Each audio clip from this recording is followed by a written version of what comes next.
you got your brand new fishing rod, you got your brand new reel, and you're ready to spool that reel with your favorite line. Sure, you could throw that spool in a shoebox, or you could use one of these, a fishing spooler slash fishing tensioner. Looks pretty medieval, right? It's actually really helpful. Let me show you how to use it.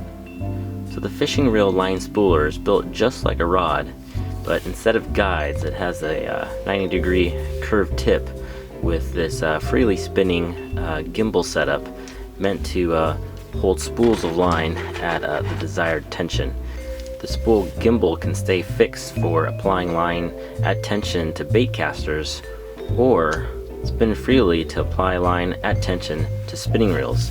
May not seem important, but allowing the spool to twist as it applies line to your reel means that the line can go directly onto your reel without line twist. And that's huge because it'll help prevent wind knots for future casting.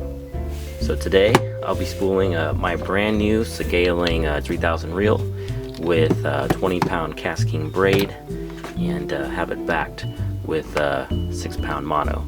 Having mono backing is important if you don't have a braid ready spool.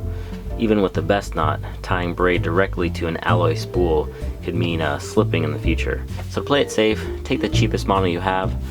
I'm using 6-pound test to back 20-pound braid. I found that the mono test doesn't really matter. I actually prefer using a lighter test mono for backing my braid, like a 6-pound or even 8-pound test mono, because it provides much more even line lay underneath your braided line.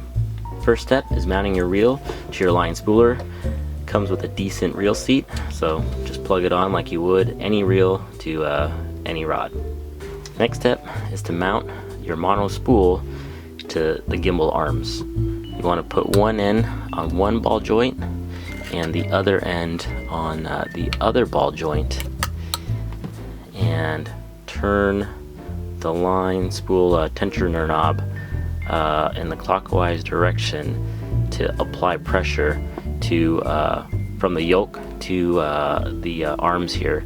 And essentially what you're doing is using this knob to create tension on these ball joints, which in turn applies pressure and tension to your spool.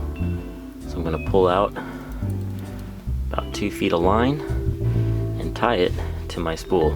Oh, and pro tip, always remember to keep your bail open before applying line to your spool. I personally like to use an arbor knot when tying any fishing line to any spool. Once you have both knots, go ahead and find the center of the reel and give it a quick tug, and both knots should meet. It's at this point you can work that knot back and forth, and it should bite into itself and leave you with a properly tensioned mono knot on your spool. Go ahead and cut the tag end off, and that's it. Go ahead and close your bail, and let's go ahead and apply this mono backing at tension. Now that we've tied our mono backing directly to our fishing spool, we can go ahead and start applying the backing. Make sure that this tension knob is loosened so this gimbal arm can freely spin, because again, you're applying line and at the same time turning this spool to prevent any line twist as you go directly onto your fishing reel. It's also at this point you can apply the tension, or set the tension of the line that you're unspooling to your reel by turning this knob. It's also a good idea at this point to set your drag knob pretty tight, because you don't want the spool to spin unnecessarily. So let's go ahead and apply our mono backing.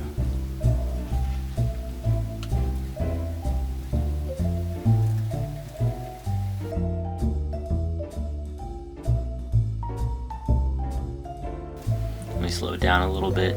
So as I turn the reel, the gimbal and the mono spool spins at the same revolution. And that's it. Nice and even, nice and firm.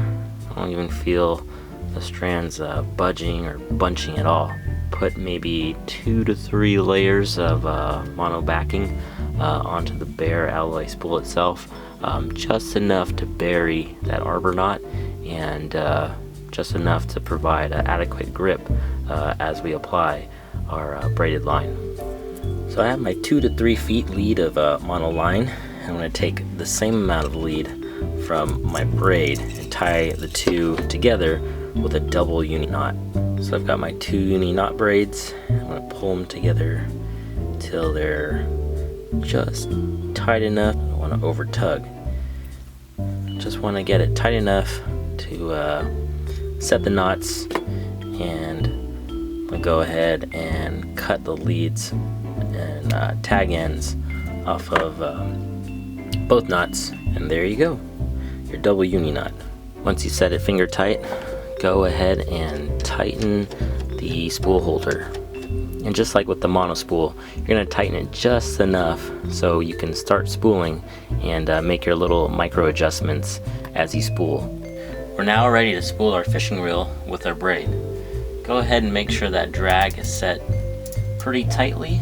Go ahead and loosen the fishing line spool holder so it starts spinning freely. You can see there's a little play here, and if done right and if tensioned properly, you should have 1 revolution of your braided line spool for every 1 revolution of your spinning reel.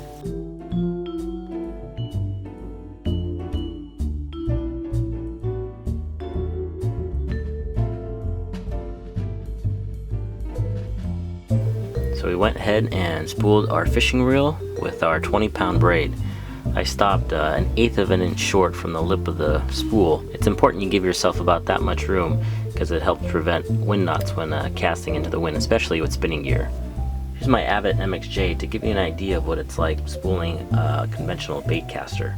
The only difference being is tightening the line spool holder so it doesn't spin. It just has to stay in a fixed position so it can apply your line under tension directly onto your bait casting spool.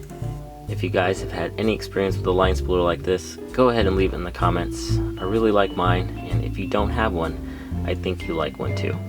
So till next time guys, tight lines, I'll see you on the shore, and I'm outie.